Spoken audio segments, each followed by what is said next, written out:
मेरे साथ आप जैसा कि जानते हैं कि उत्तर प्रदेश में भारतीय जनता पार्टी का सूरज धीरे धीरे अस्त की ओर बढ़ रहा है साथियों।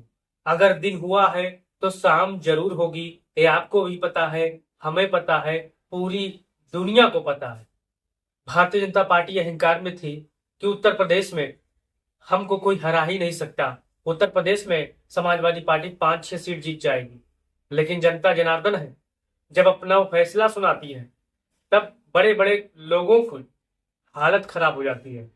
ऐसी फैसला फिर से सुनाने वाली है विधानसभा उपचुनाव में साथियों। जनता महंगाई से लेकर बेरोजगारी को लेकर परेशान है। आप सभी जानते हैं मुद्दे वही हैं। पेट्रोल डीजल का मुद्दा है।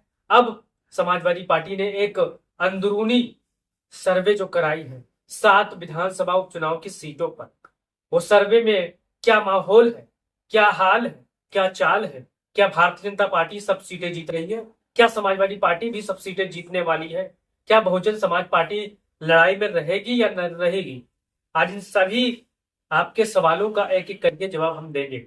आप इस वीडियो पर पहली बार आए हैं तो मोहब्बत से चैनल को सब्सक्राइब करके बेल आइकन को दबाओ, और हर चीज आप हमारी बातों पर अपनी राय जरूर दो कि मैं कितना सही हूँ, कितना गलत हूँ, कितना खराब हूँ, कितना अच्छा हूँ। आप अपना राय जरूर दीजिए क्योंकि आप जनता जनार्दन हो, आपको जमीनी हकीकत पता है। तो चलिए जान लेते हैं वो पहले कौन से 7 सीट है जहां पर समाजवादी पार्टी ने अंदरूनी सर्वे कराई है और सर्वे में क्या निकल के सामने आया है। पहले वो 7 सीटें के नाम जान लेते हैं। यहाँ पर आप देख सकते हो 7 सीटों के नाम: शीशामऊ विधानसभा, फूलपुर विधानसभा, करहल विधानसभा, मिल्खीपुर विधानसभा, कटेहरी विधानसभा, कुंदरकी विधानसभा और मीरापुर विधानसभा। ये 7 विधानसभाएं हैं जो आप यहाँ पर देख सकते हैं। ये 7 में से 7 मान के चलिए 4 से 5 समाजवादी पार्टी के खाते में है, बाकी 2 से 3 भारतीय जनता पार्टी के उनके सहयोगी के खाते में है, आप मान के चलिए। लेकिन अब जो 2024 का रिपोर्ट आया है, जो 2024 का अखिलेश यादव और समाजवादी पार्टी इंडिया गठबंधन ने जो सर्वे कराया है उसकी रिपोर्ट इससे उलट है साथियों। अब सीसामऊ विधानसभा की बात करें, सीसामऊ विधानसभा में जिस हिसाब से समाजवादी पार्टी के विधायक, मौजूदा विधायक जो थे इरफान सोलंकी को, उसको एक फर्जी केस में फंसाकर जेल में डाला गया। 6-7 महीने सुनवाई के नाम पर खिचड़ी पकी, लेकिन अंत में चुनाव के बाद मेरी बात गौर करिएगा, रिजल्ट आने के बाद उनको 7 साल की सजा हुई और उनकी सदस्यता रद्द हो गई। अगर चुनाव में परिणाम पलट जाते तो उनकी सदस्यता रद्द ना होती। आप सभी जानते हैं कि एमपी एमएलए कोर्ट का क्या रवैया है, ये किसी से छुपा नहीं है। भारतीय जनता पार्टी के लोग ऐसी ऐसी जगह पर अपने आदमी फिट कर चुके हैं जो मनचाहा फैसला दिलवा सकते हैं। आपको पता है, हमको पता है, पूरे भारत देश को पता है साथ में।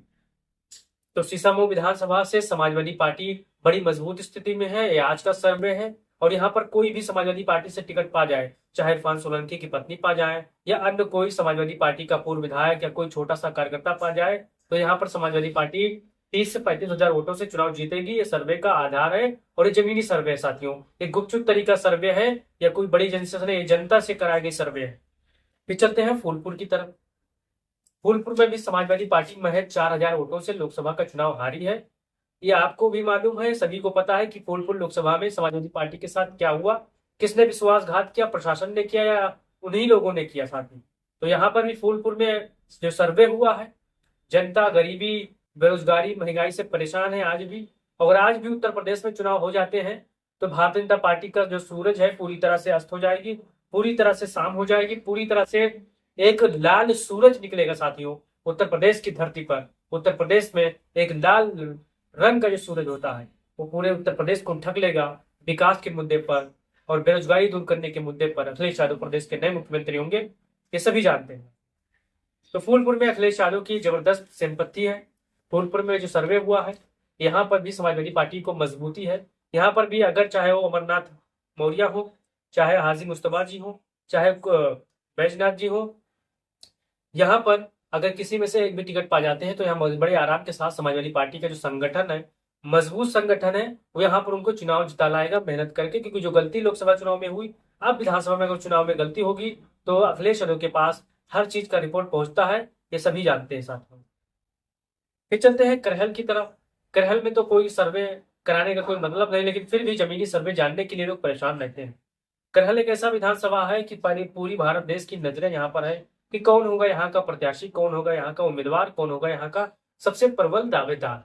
तो साथियों, यहाँ पर अखिलेश यादव और समाजवादी पार्टी यहाँ पर किसी एक छोटे से कार्यकर्ता को प्रत्याशी बनाने जा रहे हैं, जो दिन रात वो महिला भी हो सकती है, वो पुरुष भी हो सकता है, वो नौजवान भी हो सकता है, वो बुजुर्ग भी हो सकता है। मेरी बात को आप गौर करिए, पीडीएस से भी हो सकता है। तो करहल विधानसभा में माहौल एक तरफा है। 50 से 55 हजार की लीड लेगी समाजवादी पार्टी, और करहल भी जीत सकती है। यहाँ पर 100% है, आप नोट कर लीजिए, लिख लीजिए। फिर चलते हैं मिल्कीपुर। मिल्कीपुर से के विधायक अवधेश प्रसाद, जो कि वर्तमान में सांसद बन चुके हैं, और उनके जलवे इस तरह नहीं है साहब। उनके जलवे इस तरह है कि अखिलेश यादव राहुल गांधी के बीच में बैठे हैं, आपने उनको देखा होगा। लोग कह रहे हैं अवधेश पासी को अखिलेश यादव ने एक ब्रांड बना दिया, अयोध्या की जनता ने अवधेश पासी को एक ब्रांड बना दिया। ये सब प्रतिशत सही है साथियों। जितने भी भारतीय जनता पार्टी के अंधभक्त अवधेश पासी को, समाजवादी पार्टी को गालियां देते हैं, वो गालियां फूल बन जाती है, और उतने फूल से खिल चेहरे, मतलब खिल जाते हैं चेहरे।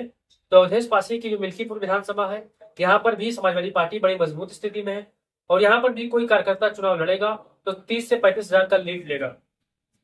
फिर चलते हैं कटेहरी विधानसभा। लालजी वर्मा। लालजी वर्मा को आप जानते होंगे, समाजवादी पार्टी के मजबूत नेता है, संगठन के सबसे जिम्मेदार नेता है, और मौजूदा सांसद है अंबेडकर नगर लोकसभा से। तो आप जो कटेहरी विधानसभा है, यहाँ पर कोई भी समाजवादी पार्टी का कार्यकर्ता चुनाव लड़ेगा तो 30 से 35 हजार का लीड यहाँ पर भी लेगा और चुनाव जीत लेगा। फिर चलते हैं कुद्रुकी विधानसभा। कुद्रुकी विधानसभा शफीकुर रहमान बर्क के पोते जियाउर रहमान बर्क विधायक थे। उनके निधन के बाद अखिलेश यादव ने उनको टिकट दिया, वो सांसद बन गए। ये सीट खाली हो गई। अब जब ये सीट खाली हुई, यहाँ पर उपचुनाव होने जा रहे हैं। यहाँ पर भी एक तरफा माहौल है, चाहे हमारे फिरोज खान साहब टिकट पाए, चाहे जो भी पूर्व विधायक है या मौजूदा दावेदार थे लोकसभा चुनाव के बाद विधानसभा में, वो भी चुनाव जीत सकते हैं साथ में। तो जितने भी हमारे समाजवादी साथी इस वीडियो पर अपनी राय देना चाहते हैं, राय दीजिए। फिर चलते हैं मीरापुर विधानसभा की तरफ। मीरापुर विधानसभा आरएलडी और समाजवादी पार्टी के गठबंधन था 2022 के चुनाव में। तो 2022 के चुनाव में गठबंधन के तहत चंदन चौहान आरएलडी गठबंधन और समाजवादी पार्टी गठबंधन के सहयोगी थे। इनको यहाँ पर प्रत्याशी बनाया। 35 से 40 हजार से यहाँ पर आरएलडी का प्रत्याशी चंदन चौहान चुनाव जीत गए थे। लेकिन लोकसभा चुनाव आते आते दोनों के रास्ते अलग हो गए, चवन्नी की तरह सांप पलट गए। अखिलेश यादव अपना रास्ता अलग कर लिए। अखिलेश यादव की बम्पर जीत से आप जयंत चौधरी भी परेशान है, सोच रहे हैं काश अगर इंडिया गठबंधन के साथ होते तो 7 में से तो 5 सीट हम जीत ही जाते साथियों। अब आप ही बताइए कि जयंत चौधरी ने क्या गलत किया, पलटी मारकर, या सही किया। तो मीरापुर से भी समाजवादी पार्टी का जो मजबूत लहर है, क्योंकि यहाँ पर समाजवादी पार्टी को जिताने के लिए कैराना लोकसभा सांसद इकरा हसन होगी, फिर इमरान मसूद होंगे इंडिया गठबंधन के सांसद वहां पर जिताने के लिए, फिर हरिंदर मलिक होंगे, फिर और आसपास के जितने एरिया है मौजूदा सांसद विधायक समाजवादी पार्टी के कार्यकर्ता होंगे, और मीरापुर विधानसभा का उपचुनाव डंके की चोट पर उनको जिताकर उत्तर प्रदेश की विधानसभा में भेजेंगे साथियों। ये रहे 7 ऐसी विधानसभा जहां पर गुपचुप सर्वे हुआ है, और सर्वे के आधार पर इस सातों सीट समाजवादी पार्टी बम्पर वोटों से जीत रही है साथियों। अभी 7 सीट पर हुआ, 3 सीट बचे हैं, क्योंकि 10 सीटों पर यहाँ पर उपचुनाव होने हैं। आप भी अपना राय दीजिए, आप भी अपना इस वीडियो को शेयर करिए। हमारी बातों से अगर आप सहमत हैं तो हमारे बारे में भी बताइए। जय हिंद, जय भारत, जय समाजवाद।